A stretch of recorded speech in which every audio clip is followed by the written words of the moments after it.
Well, good morning, everyone, and welcome. It's wonderful to be gathered here in Riggs Library with all of you. This library is one of our most special places here on this campus where we welcome our most esteemed guests, and this morning is no exception. We're honored to have with us today distinguished global leader and advocate for gender equality, Her Excellency, the Minister for Foreign Affairs of Sweden, Margot Wallström. I look forward to sharing a few words about her leadership and contributions in just a moment. But Your Excellency, thank you for being here this morning. It's a privilege to welcome you back here to our campus. And I wish to express our gratitude to the Georgetown Institute for Women, Peace, and Security and to the Embassy of Sweden for enabling us to come together for this special conversation. Ambassador Bjorn Lervall, I want to thank you for your presence and for your support of our work together. And there's perhaps no better partner in our conversation this morning than the Executive Director of our Institute for Women, Peace, and Security, Ambassador Milan Verveer. Ambassador Verveer is a longtime member of our Georgetown community, deeply engaged in issues impacting women, peace, diplomacy, development around our globe. So Milan, thank you for your ongoing service and for engaging in conversation with our very special guest this morning. Over the past year, we've been very fortunate to welcome many distinguished leaders to campus whose contributions exemplify what can be achieved with women as equal partners in the development of international policy. These remarkable women who shared their experiences and insights with our community include Phumzile Mlambo-Ngcuka, the United Nations Under-Secretary General and Executive Director of UN Women, Zeynep Bangura, the United Nations Special Representative for Sexual Violence in Conflict, Dr. Margaret Chan, Director General of the World Health Organization, and Dr. Carrie Hessler-Radelet, the Director of our Peace Corps. These leaders share a commitment to building a world of political, social, and economic equality. They have met the seriousness of the challenges of inequality, discrimination, and violence that face our international community with courage, determination, and extraordinary leadership. This morning, we're deeply grateful to have the opportunity to hear from another impactful leader, Minister Wallström, a distinguished public servant and an inspiring advocate for women. She has advanced the rights of women throughout her career as a member of the Swedish Parliament, as Deputy Minister of Public Administration, Minister for Culture, Minister for Social Affairs, and later as European Commissioner for the Environment and Vice President of the European Commission, responsible for institutional relations and communication strategy. In 2010, Minister Wallström was appointed by UN Secretary General Ban Ki-moon as the first ever UN Special Representative on Sexual Violence and Conflict. She also served as chair of the Council of Women World's Leaders Ministerial Initiative.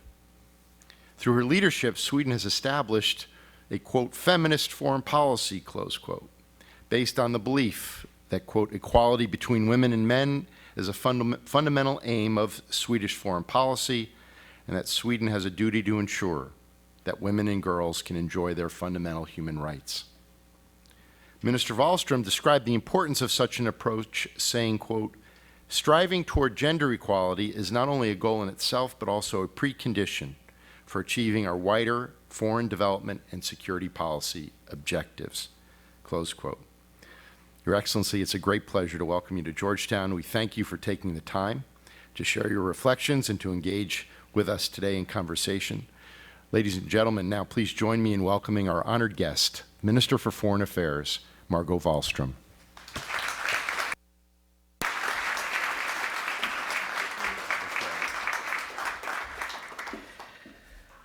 Thank you very much, President Joya and dear Ambassador Milan Verveer, dear guests. I think this might be the most beautiful room I've ever given a speech in.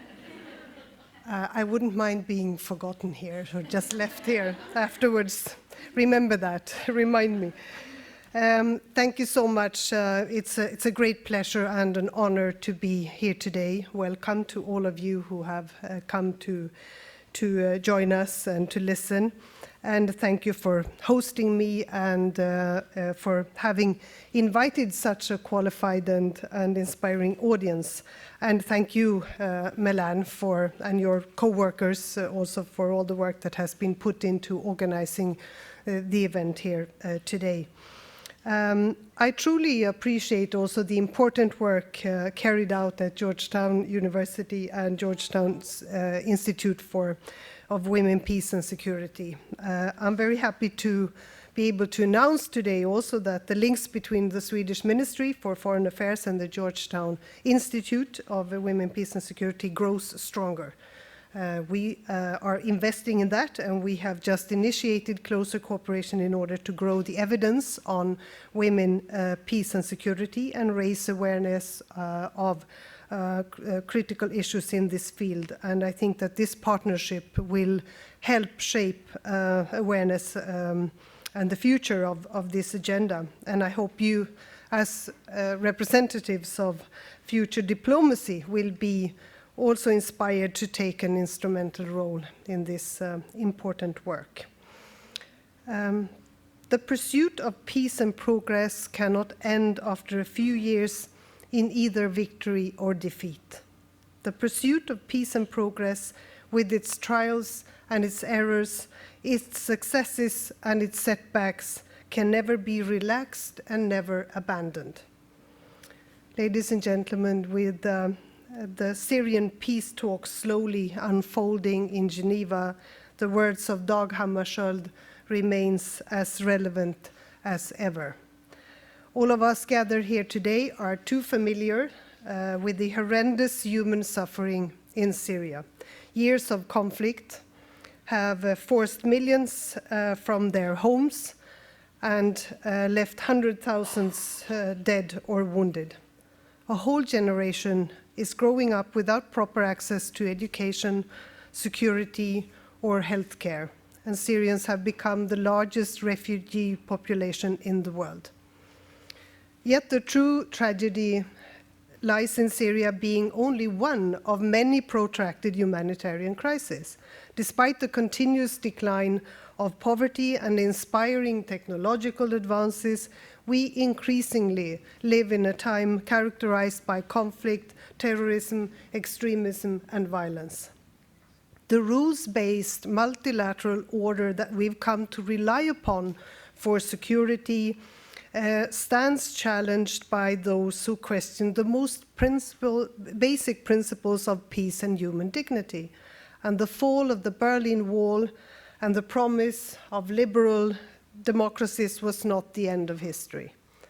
As we recently marked the second anniversary of Russia's illegal annexation of Crimea, I reconfirm our unwavering support for Ukraine's territorial integrity and its sovereignty of its entire territory. Since 2011, the number of armed conflicts has increased. New conflicts have arisen in countries such as Syria and Ukraine, while old ones in Yemen, Iraq, Afghanistan, and Mali have intensified. According to the UN Refugee Agency, these worrying developments last year resulted in more than 60 million people seeking refuge from war, persecution, or other forms of violence, the highest number ever. And the average length of conflict-induced displacement is an astonishing 17 years. So, to many, displacement has become a life sentence. Rarely before have the links between security and development been so clear. Extreme poverty is increasingly concentrated to fragile and conflict-affected states. The global community spends around $25 billion on life-saving assistance to 125 million devastated by wars and natural disasters. If we took all of the people who are now dependent on humanitarian assistance, it would be the 8th largest country in the world. That's how many people today depend on humanitarian assistance. And while this amount is 12 times greater than 15 years ago, never before has generosity been so insufficient. the current humanitarian funding gap is estimated to a staggering $15 billion. So, ladies and gentlemen, this cannot continue. Although many humanitarian appeals remain unanswered, the issue of increasing humanitarian needs is not a humanitarian problem. It is political. We desperately need to think innovatively and boldly how to address the root causes fueling conflict and find means to support sustainable peace. And to do this, I would like today to mention three main tasks. Firstly, we need to improve the means by which we prevent conflicts from materializing in the first place. Building societal resilience must be at the core of all our efforts. Secondly, we have to be more effectively end conflicts and ensure that peace is sustainable and inclusive. Thirdly, states as well as international and regional organizations must increase their efforts in support of peaceful societies. Because security is built together with others, and this is an area where I still see plenty of room for improvement. So how do we more effectively prevent conflicts? How do we build inclusive social, political, and economic structures that constrain the forces of violence? In 2015, global leaders committed to leave no one behind. Agenda 2030 is a testament of impressive political will. Its promise lies in its recognition that peace, security, climate change, and development are closely interlinked. The 125 million people in need of humanitarian assistance, or the equivalent of the 11th most populous nation in the world, here it says the 11th, are those who stand at the greatest risk of being left behind. This group is increasingly concentrated to fragile states where governance is weak, where many women die giving birth, where too few children are lucky to live beyond their 5th birthday, and where those who do, especially girls, do not attend school. As we prepare for the World Humanitarian Summit in Istanbul in May, we must recognize that the most cost-effective and sustainable mean of bridging the humanitarian funding gap is to address the root causes fueling conflicts. Humanitarian aid can never be a permanent solution. It must be followed by long-term development assistance and efforts to strengthen institutional resilience against both man-made and natural disasters. International assistance has to increasingly be directed towards conflict and post-conflict situations. Prevention and peace building has so far been systematically underfinanced. So more money to prevention and peace building. In the report of the high-level panel on humanitarian financing, and I was honored to serve on that high-level panel, we highlighted the value of country configurations, local ownership, improved accountability and flexible funding, but also broadening of the donor base. It's vital that with greater wealth also comes greater responsibility. Sweden recently adopted a new development strategy for Syria and a new regional strategy for the Middle East and North Africa. And key components of that strategy is long-term and predictable funding, but also a focus on gender equality and civil society. Because research shows that gender-sensitive approaches enhance the effectiveness of state and peace building. Societies where women are economically and politically emancipated are less violent. The empowerment of women and girls is a true example of smart politics. It transcends the divide between hard and soft security that enables effective as well as sustainable peace building. 16 years since the adoption of the UN Security Resolution 1325 on women, peace and security, one can firmly state that the promotion of gender equality is not only a matter of women's rights, but more importantly, a matter of ensuring peace and security for all. Ladies and gentlemen, almost half of all peace agreements fail within 5 years. Wars are inherently difficult to end, and fragile states are the ones most likely to relapse into conflict. 9 out of 10 ongoing conflicts were initiated in countries that have already experienced war, and this is partly a result of a flawed peace process. Recent research and lessons from peace processes in Colombia and the Philippines demonstrates that women's effective participation substantially increases the likelihood of peace agreements being reached and sustained. Yet even today, in 2016, we are all too familiar with women being dramatically underrepresented in peace and mediation processes. Last week, during the peace talks on Syria in Geneva, 24 men and just 6 women were sitting at the table. Whilst there is still room for improvement, I'm pleased that women play a more prominent role than before. And Sweden has supported the opposition's Women's Advisory Committee, which were effective and visible in Geneva and managed to obtain a commitment by the opposition of a 30% quota for women in future governing structures. A successful peace process is not only a matter of reaching a ceasefire, it is also a matter of justice, education, health, reconciliation, and fair distribution of resources. Peace processes, therefore, inherently need to be inclusive. Women must actively participate in all decision-making processes at all levels and be active in defining priorities and resource allocation in times of peace and in times of war.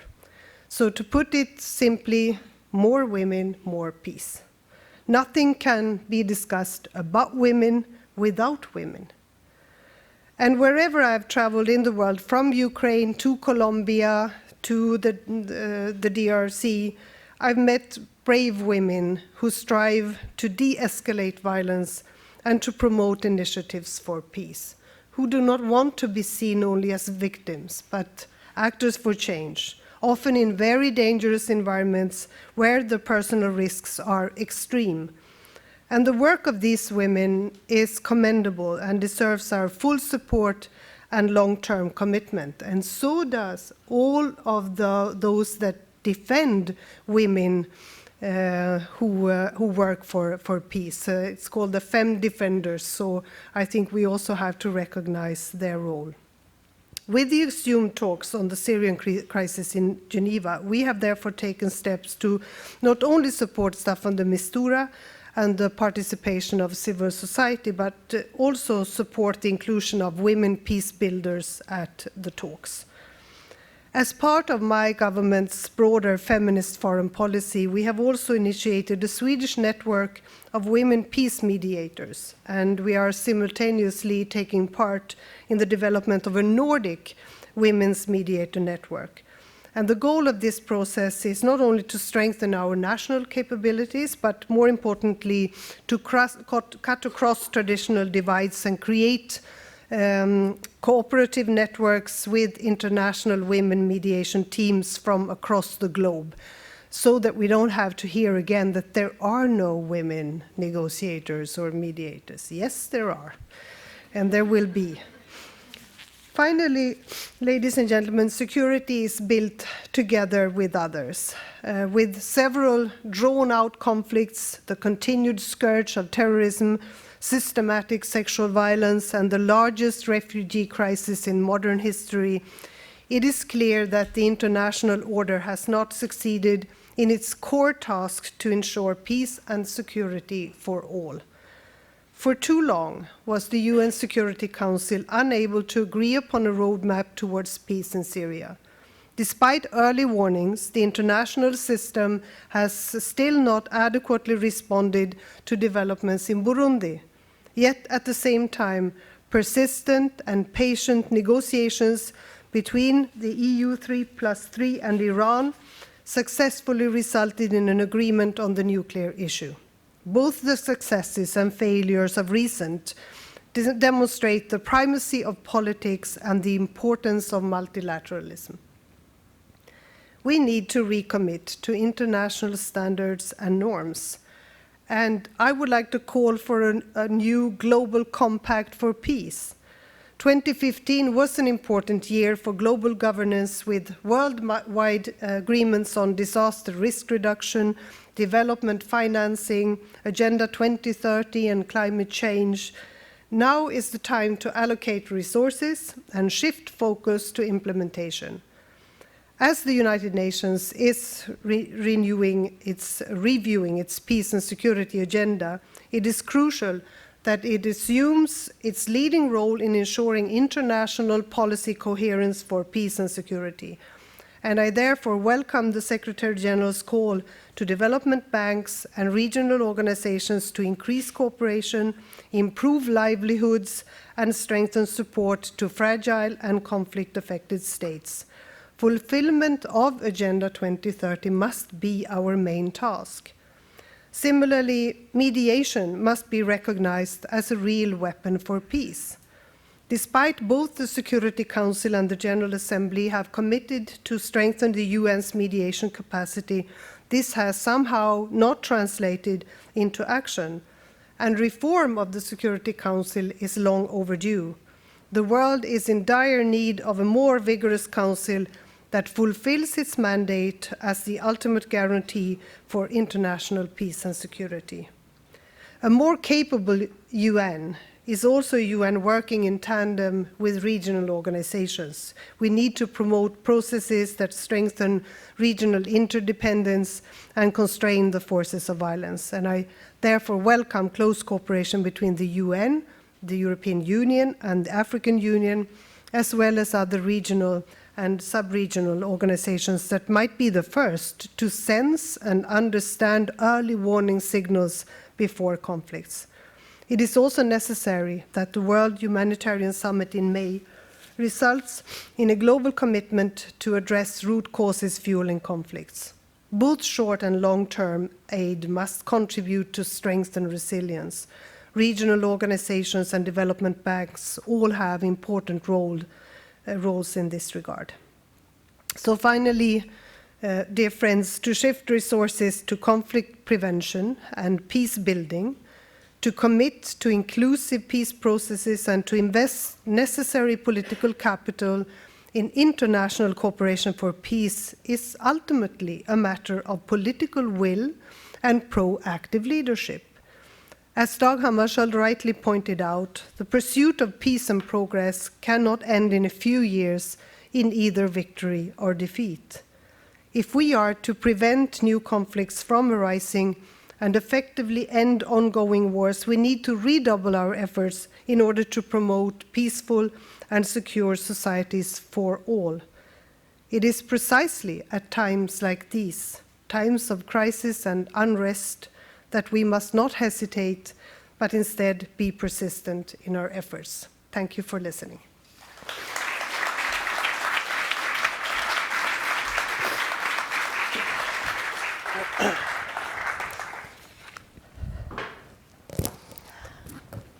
Well, thank you, Madam Minister. When you said what this takes is political will and a proactive effort, I don't know anyone who typifies that more than you. And a better articulator on the role of women in conflict prevention and peace building that our world so desperately needs. So thank you. Thank you. Thank you for your leadership. Thank you for this comprehensive discussion in terms of how you see all of this and what we all need to do, and for this call to action. So we're grateful, very grateful, that the minister is here this morning. She was with us a little over a year ago when she first came into her position as foreign minister. Had, I think within 2 weeks earlier, articulated a feminist foreign policy, and there was much discussion about what that represented. So we're delighted to have you back. She's here for the Nuclear Summit. And I want to say you've done a miracle already, because at this hour of the morning to have so many students in the room is a tribute to what you represent in our world today and why they're so eager to be here. And I also want to welcome Assistant Secretary Ann Richards. She has the portfolio for refugees at the State Department, which is as you know and have described, Yeah, and we've met one of the most several difficult undertakings. And Ambassador Frici, who has, among the diplomatic corps here in Washington, been a real leader on these issues. So we're all here for you this morning, and delighted you're with us. I wanted to start, and then we'll certainly open this to others in the audience, but to ask you about feminist foreign policy, which you articulated again this morning, and how is it going? It is one thing to say it. Yes. It is another thing to make it happen in the work of government. How are you articulating this gender lens? And I understand that you've adopted an action plan for the ministry. How does that work and what does that mean? Because I think there's a lot of learnings in this for others who want to do a better job integrating gender and that perspective. Thank you very much, and again, thank you for being here so early in the morning, all of you. I often get the question, so why do you call it a feminist foreign policy? Maybe it is, as somebody said, feminism is the radical notion that women are human beings. But I've also learned to quote Gandhi, who said that first they ignore you, then they laugh at you, then they fight you, and then you win. And I think we're in the we have definitely passed the stage where they giggled at this whole notion of feminist foreign policy, because we have explained that this is, first of all, it's an analysis of the world. What does it look like? What is the role of women and men respectively? Do women enjoy the same rights? What about their representation? Are they represented where important decisions are being made? And do they, what about the resources? Are they allocated the same kind of resources as men? So these are the 3 R's that we use to guide our actions, rights, representation, and resources. But it starts with the 4th R, and that is really the reality check to make sure that we know exactly what the world looks like. So in turning this into action, not only as a nice catchword of a feminist foreign policy, we asked all our embassies around the world to give us a picture of the world with these sort of glasses on, or through a gender lens. And I must say that these stories are absolutely amazing. And for example, I was just a few weeks ago, I was in the DRC, and I went to a small clinic that UNFPA runs. And of course, I met with then teenage girls, children who have themselves had children. So this girl, I don't know, she was a young teenager, and she carried a little baby daughter, and born on the same day as our prince in Sweden. So to me, it was very clear what the world looks like, because we don't know this baby might have been the result of a rape. We don't know. Many of the girls who come there have definitely been raped. And of course, it means she can no longer go to school. It means that she's not sure who is the father, so who will actually take care of the baby. It will be a very difficult life for this girl, for this baby, and sort of the poverty is carried on. And I think this baby became the symbol, or he personified the problems of this to such a, it was such a clear picture of what the challenge looks like.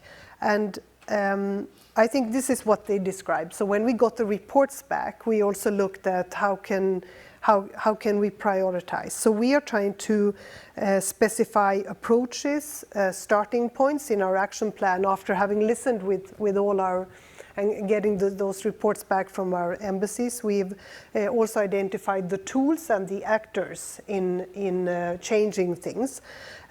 We've also said it is important to involve men and boys in the work and in the reforms.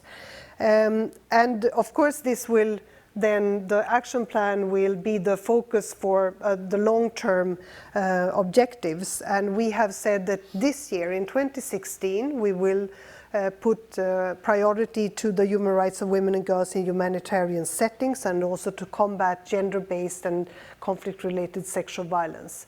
So this is one of the priority areas, but also peace processes, peace support operations, and also sustainable development efforts. And we continue to work on sexual and reproductive health issues for girls. So, and the rights of girls and young people in those countries. So we have tried to specify also what will be the efforts for this year. And we will then do, as we've started to do, we created this network of women mediators. We will work with other countries, with the Nordic countries, but also hopefully with African countries, to make sure that the network is broadened and widened. And I insist on every meeting in the Foreign Affairs Council in the European Union, I ask, so where are the women? What about Mali and the peace agreement in Mali? What about Libya? What about Syria? Where are the women? And this must be the natural inclination for all of us to ask. So why are they not there 16 years after 1325? It's still not a given. We have to fight for it, and we have to make sure that we follow up on everything we do, and we will hopefully work together on Ukraine. Because what happens is, because they say, all right, so what does feminist foreign policy help against what Russia is doing, or about Ukraine? Well, the truth is we might not discover war crimes committed in Ukraine if we don't ask women. Right. So what have you been through? What are the needs of women and girls in all these situations? So it just has to be integrated in everything we do. And I think you're Sorry for a long answer, No, but this no, is just to outline the... It's actually, it's extremely helpful, because I think one of the things we all see, certainly I did in government and we do now at the Institute, is there is still this skepticism, if you will, about, well, you've got a crisis in Syria, you've got the crisis in Ukraine.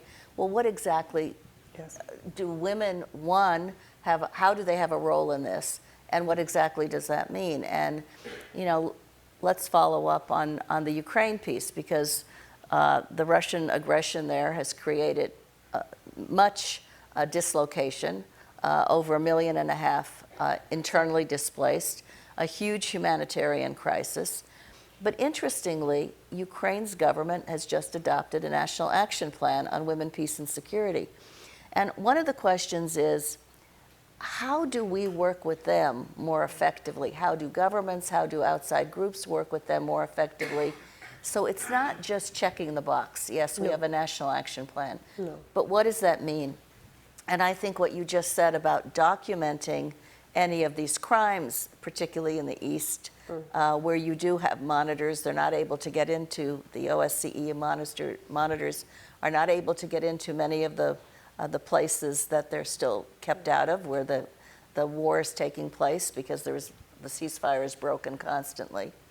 And to document what's happening for the future, but also what could be happening now to give teeth to that national action plan. I think maybe to second experts and help, because they need to be able to do the work. And very often they start from scratch, or from a rather low level of awareness or expertise. So we can help with that. We can help with money. We can ask and support the all the humanitarian actors, so that they ask the questions. They might have to sit down and ask these women what they have been through, to be able to provide also the best assistance and help. And very often I think this is just, they count on this being sort of ignored. And we know that, for example, in situations of war and conflict, very often you have situations of social unrest, or where there is violence in border crossings, or where actually many soldiers arrive, like in bus stations or train stations.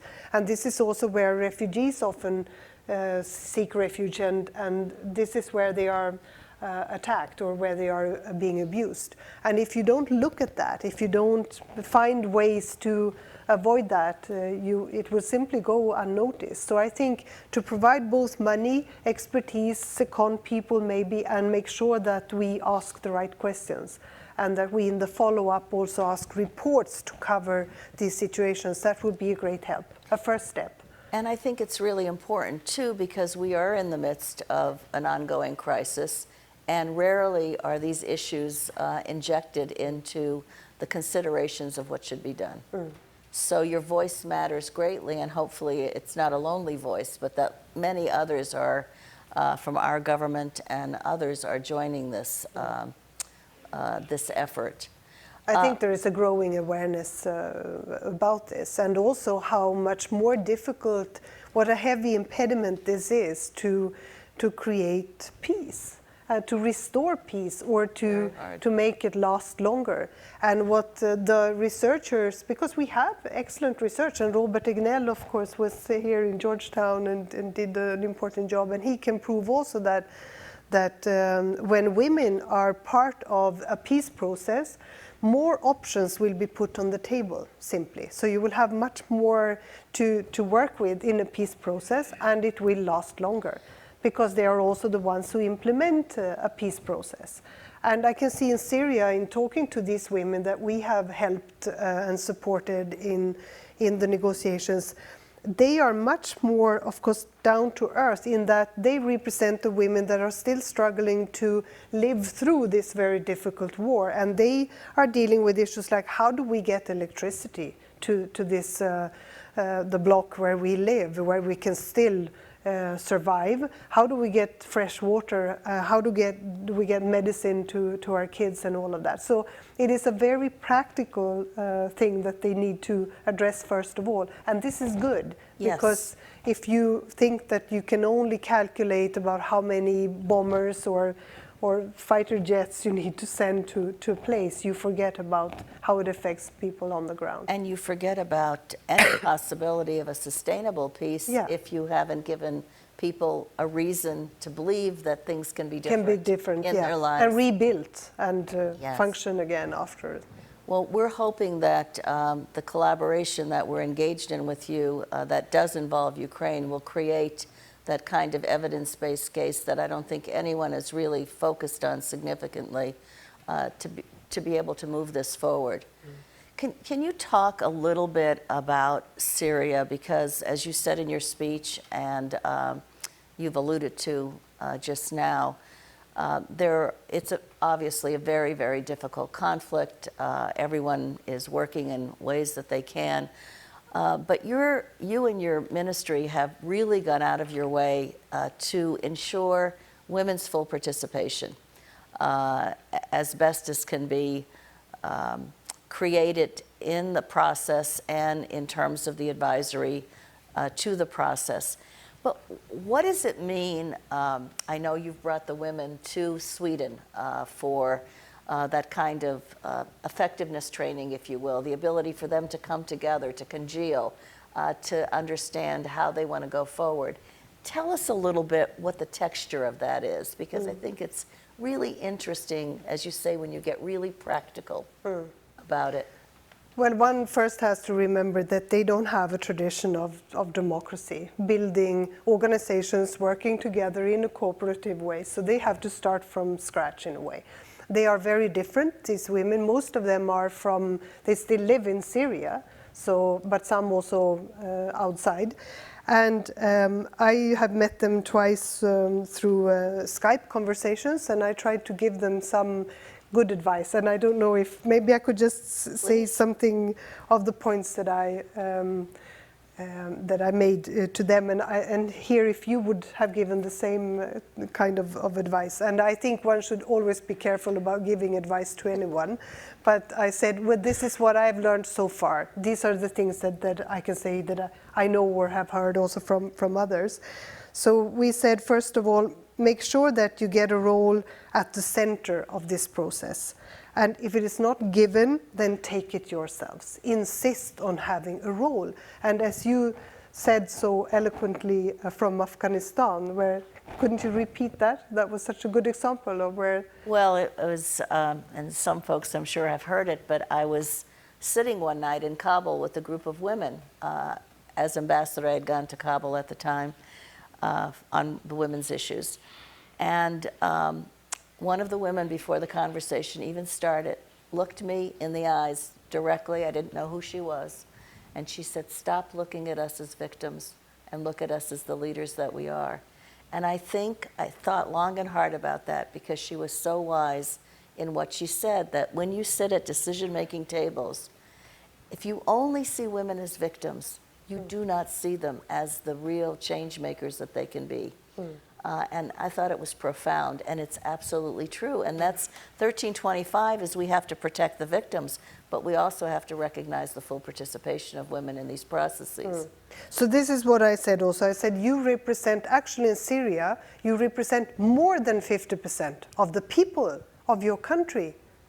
That's what you do. You represent these women, and you deserve a place at the table. Remember that. Then, secondly, I said focus on substance. So, for example, define 3 key priorities for ceasefire. And then, if possible, back it up with facts and figures as much as you have. Thirdly, take concrete positions on substance and then present it yourselves. Present them yourselves. Don't let anyone else take over your positions and your ideas. And fourth, that process is key. You have to demand information and transparency, so that you understand exactly what will happen next in a peace process, what will be our role, how can we get into the process. So ask for information. And then influence. Try to identify who are the important actors here, who are your best allies and friends in the peace process. And sixth, I said it's important also to get military leaders to buy into a certain course of action. So if you can, please mobilize them as well. And then networking, interaction, communication will help you. So don't forget that. Don't act on your own, but try to stick together. And then build confidence in the group. Be aware of the criticism and pressure that will come. Be prepared, be aware of that. It will happen, and you just have to seek comfort from and help and assistance from the others in the group.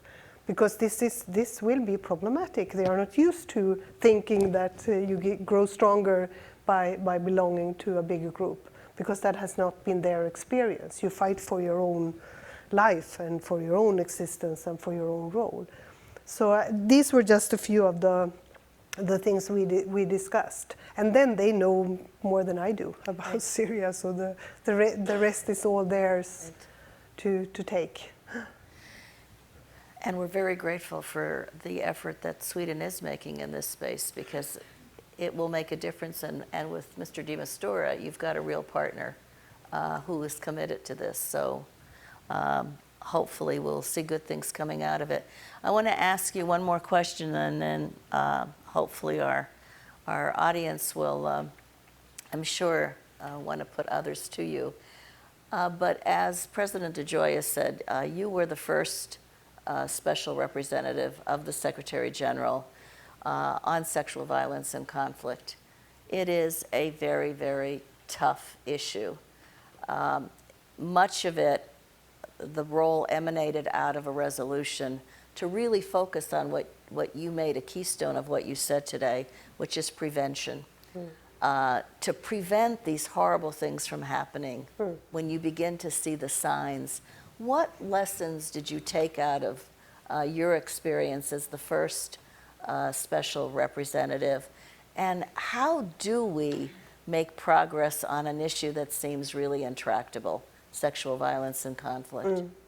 Maybe I mentioned this last time I was here, but I think that there were three things that I took away from that experience. And I think there were 3 lies or misconceptions about sexual violence and conflict.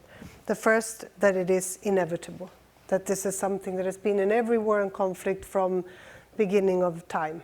And that's why, it's like boys will be boys, or it's the spoils of war, or this is what will happen in every war and conflict, so it's impossible to do something about it. It is even mentioned in the Bible. So how can you do something about it? So that's the first misconception, that this is inevitable. The other is that it is unspeakable, that it would in some way have with sex to do, sexuality, and that's why it's a bit shameful to talk about it. And of course the truth is that it is women who, it's not the perpetrators who are shamed, but it is very often the women who feel guilty for having been raped, and they cannot talk about it. And you have to explain how this is a matter of aggression, taking a sexual expression and not the other way around. And very often men, of course, cannot do it, and it means that instead they will use a weapon or a bottle or something else, a rifle to hurt a woman or shoot her instead. So it is also just to explain what it is, what kind of phenomenon it is. And then thirdly, that it is a lesser crime.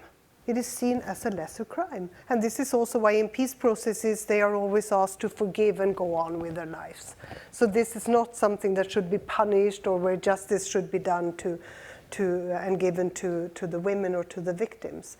And this is very serious, and I think this means we have to explain how it impacts a society when this is done to hundreds and thousands of women, that does not only affect the woman, but her family, her village, a whole country, and the economy of a country, because very often they are also the economic backbone of their community.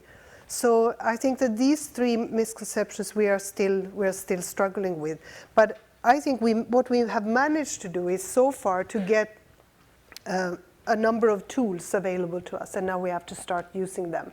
So it means we have everything from the naming and shaming of sort of the blacklist of perpetrators that the United Nations will set up every year, the reporting, the women advisors, the protection advisors, and so on. So we have very much of the tools, but we have to use them to the full, and I think we have to do more on prevention.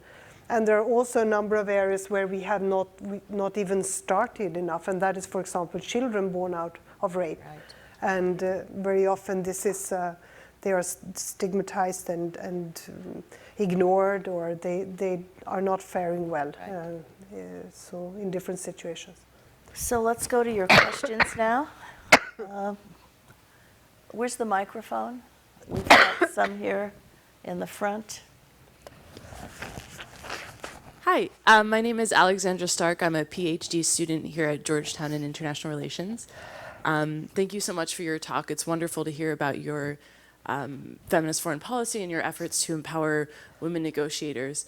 I was hoping you could speak briefly to your own experiences as a woman working in a foreign policy realm, particularly in a realm like security that tends to be dominated by men and sort of hyper-masculinized, and whether you've ever felt, or maybe not, that you had to provide more evidence or behave in certain ways in order to garner the respect and the attention of your male peers. Thank you.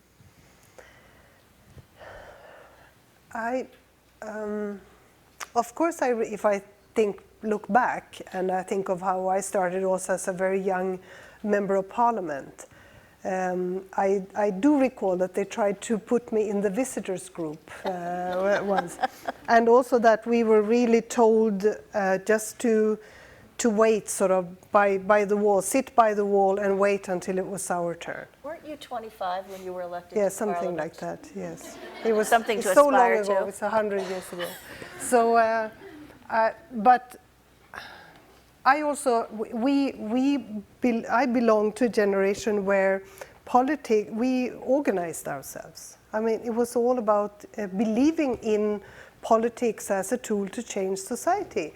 So we would immediately organize also a group of young, like Mona Sahlin and myself and Anna Lindh. We were a group of young women also as members of parliament, and we would then sit down together and say, what do we do? How do we change our conditions, and how do we change the attitude towards us? So we would also seek that kind of cooperation and working with others and reforms, because we lived in times when we could see reform after reform allowing us to have children and also share parenthood and all of the things that really helped us becoming more active in political and in politics and society, and that was most important. We still aspire to having some of the benefits that Sweden provides in terms of making it a little bit easier for women to be in this space. But I was also Parents. for a time, unfortunately, I can notice that I was for a time also minister for gender issues, or women issues as it was called. And I can see, unfortunately, the agenda that we set for ourselves is very much the same, because it had to do with violence, fighting violence against women. This is still a huge problem everywhere. We said that we want to share, that women and men, what was your expression? You had a good... Share the care, exactly. Share the care. So that both men and women share the care of the home and children. The equal pay for equal work. And what was the fourth? Well, every other seat for a woman, and that means political representation. And it's still some way to go. You're not kidding. Still Some of us, it's a little harder than others of you. Who else? The mic? There's one in the back, and then we can come back to the front, and then we can go to this side. Tack snälla. Thank you, Your Excellency. My name is Samir Al-Shahabi. I work for the International Foundation for Electoral Systems. And my question is, being a minority, I guess, in this room myself, I'm interested in knowing your perspective, especially when you mentioned the Swedish network on peace mediators and that you're trying to expand across the globe. Have you noticed any resonance among male allies in peace mediation that can actually work with women organizations and women activists to engage in promoting women leadership and increasing their participation in the political process? I think this has been welcomed generally everywhere, from everyone, because they can also see, I hesitate to mention this example, but actually the UN also sent a delegation, I will not say where, they sent this delegation of negotiators to a certain country to start a peace process, and they insisted on that country including women in the delegation.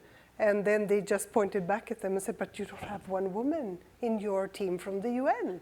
So who are you to teach us about the role of women? So of course we have to be credible in making sure that we ourselves live up to the notion of letting women have a voice. And this is the lesson from the resolution 1325, that women first of all have to be represented. I would say that it has been welcomed throughout. So the UN system and other countries, they want to be part of it. They say, let's build a broader network of women mediators. And I actually think that these women that we have identified and that we're starting to provide training also, they can immediately start work in any team of negotiators or mediators. So they are excellent. They are lawyers, they are experienced ambassadors or diplomats. So I think they are well equipped already to take on that role. It has been welcomed generally. Others? Back in the front? Hi, first of all, thank you so much for being here today. It's an honor. My name is Alexandra. I'm a first-year MSFS student here at Georgetown. I'm also Swedish myself. I used to be at the Swedish Foreign Ministry for parts of 2013 and 2014. And I'm also in Ambassador Revere's Women, Peace and Security class. And we've been very good Swedish students. we've been talking a lot about Security Council Resolution 1325 and where it has come up until this point and going forward, whether we should take it. And I was wondering, based on your extensive experience, both as Swedish foreign minister, but also in your work with sexual violence and conflict, where would you say where we have missed? Where are the biggest challenges going forward in fully implementing the resolution? And where have we failed? And Yeah. where should we focus going forward? You know, it's been almost 16 years. Where would you say that we should focus on going forward from now? I think that it has been defined until now, it has been defined as a women's issue. But it is not. It's a peace and security issue. It's a human rights issue. And until we put it, define it and put it as a peace and security issue and provide all the necessary facts and figures to build it up, to say that peace processes are more effective if women are around the table, if they are there, then I'm not sure we will be successful. But we also have to make sure that men understand this, and that this is built into everything from military doctrines to the kind of facts and documentation that we provide on this topic. So I really think that it's not only when they are retired military leaders that they should come out and talk about this, but already now there are too few men who say, well, and I still remember, because I visited NATO headquarters when I was a special representative, and talked to one guy, I don't know his grade or so, but an American, who said, if only I had known this before they sent me to both Iraq and Afghanistan. If only I had understood this better, what it does to women, what it does to society, and how I could work in communicating also with women. It would have helped us so much. So, and I keep those words ringing, that this is really what it's all about. And now follow the debate on UN peacekeepers and the link to sexual exploitation and abuse, because only one case of this will undermine the whole credibility of the peace operations of the UN, and it has to be stopped. And it cannot only be stopped by the UN, it is the member states, so the troop and police contributing countries will have to stop this. They will have to follow up. They will have to train their peacekeepers, and that's why it has to be in the training of security personnel everywhere, and national security forces everywhere.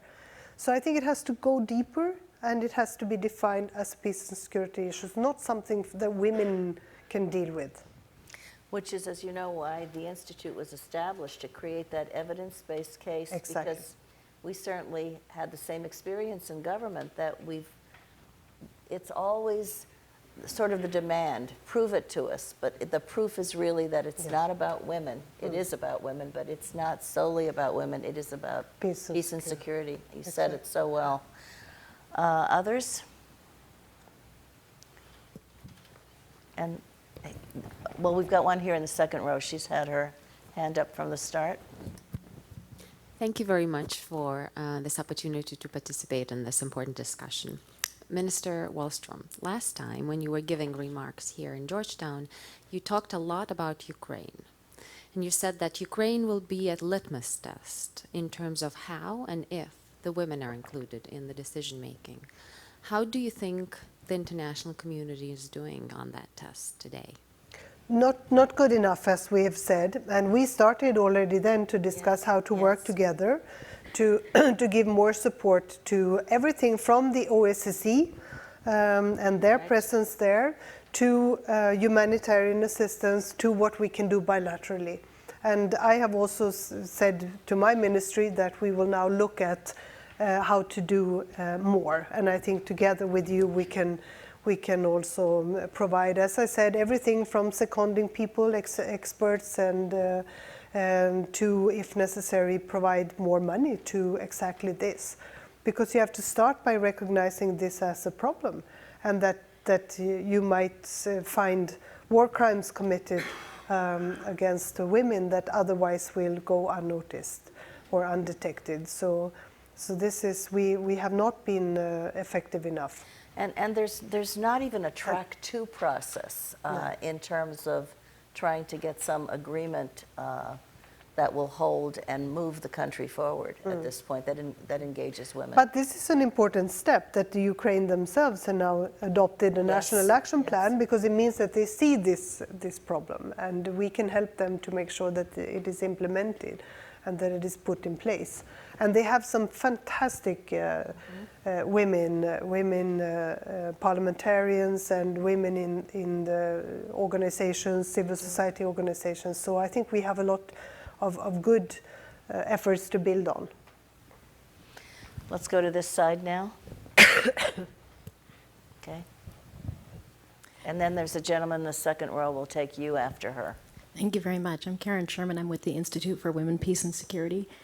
I've been working with women survivors of war in conflict and post-conflict zones around the world for many years, and it really seems like one step forward, two steps back in terms of the culture of impunity surrounding sexual violence. You see it going on in South Sudan now and so many other countries, and I'm just wondering, with the Rights Up Front doctrine with the UN, what you feel like has changed really over the last 20 years, because it doesn't seem like all that much has changed. And I realize that there has been progress, but it doesn't seem like enough. Yeah. We keep making the same mistakes over and over again. I have the same impression, actually. It's a rather bleak outlook at the moment. It's as if it was in two parallel tracks, where we are able to then do work establishing the necessary, the normative framework is there, the sort of the texts. We have all kinds of fantastic texts about everything from girls' rights to the resolutions. We have 8 resolutions by now on this particular topic, following up on 1325. What is it, 8 or 9? 8. So we have all of that. We have the necessary tools or instruments that we can use, but the attitude and the reality is a very different one. And look now what ISIL or Daesh is doing in Syria and Iraq. I mean, this is just so awful that women again are targeted. And as it was called in the New York Times, it's a kind of theology of rape. So with handbooks on how you can abuse women. And I met with Nadia Murad, these young girls who managed to escape. And it is just, I mean, talk about unspeakable, but the things that she's been through. And she's a very, very courageous but traumatized person, of course. But she has decided that she needs to tell her story. And then you think, what have we managed to achieve? If this can happen to so many young girls. Also in war and conflict situations, this is still the normal. So no, we have not been effective enough. We have all the necessary texts and the normative framework, but in practice, it's something else that has taken over. And I think the whole idea of violence and military solutions to everything. So, yeah, you want to send a telegram? Ever thought of women? No, ever. Let women try. We gave them the chance. Let women have a go at all of this. I think this is going to have to be our last question here in the second row. Thank you very much, Minister. Thank you very much for the opportunity. My name is Aloysius Odu. I'm the former Vice President of the African Development Bank. And in that capacity, as you can imagine, the issues of fragility across the entire continent, whether you're talking of Central African Republic, Burundi, Congo DRC, which you mentioned, or my own country, the northern part of Nigeria, where violence to women is just one of the things you don't, I mean, the challenges are enormous. But we also know, Minister, that in many countries like yours, the fiscal challenges are real. You mentioned the issue of rights, representation, and resources, and I believe the latter is particularly important. How are you coping in your own ministry with the challenges on the fiscal front, which we're hearing that many of the European countries are having to cut back massively on resources? No, that's true. I mean, this is in two parts. It's about the fiscal policies, but it is also resources given to women, of course, in allowing economic empowerment of women, because the minute that they have a chance to provide for themselves or to have an earnful living, to provide for sustain their families, also their role and how they are their status changes in their society. So it has all of these aspects of the problem. And it has been increasingly difficult to uphold also the budgets for example, humanitarian assistance in many of the European countries.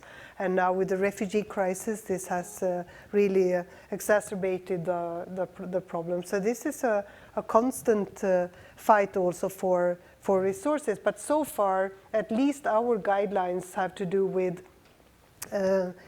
being most effective. We know that we are more effective if we direct money towards also women. So if we distribute resources in optional, optimal way, it will be also to direct it to women. But this is a very important part of our policy, and not to ignore that everywhere, and especially in Africa. I would say also that the leaders know this. They know that women are so important in changing the reality. They know they are dependent on including women, but it seems that we are not capable of doing it in practice in a more visible and effective way.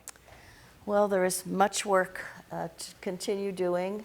But thank you for doing everything you're doing, because for all of us, I think in very significant ways, you are a woman leading peace. You epitomize the banner. Thank you. That's very kind. And I want you to know that you're welcome back here as many times as you can come.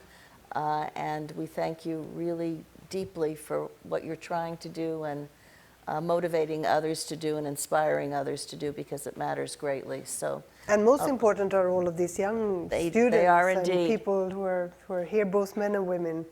You are the real future. So Minister Wallström has to, she has a very hard stop that's going to happen almost immediately. So we're going to let her leave the room first. Again, thank you so much. Thank you for Please having join me. me in Thank you thanking very the much. Minister.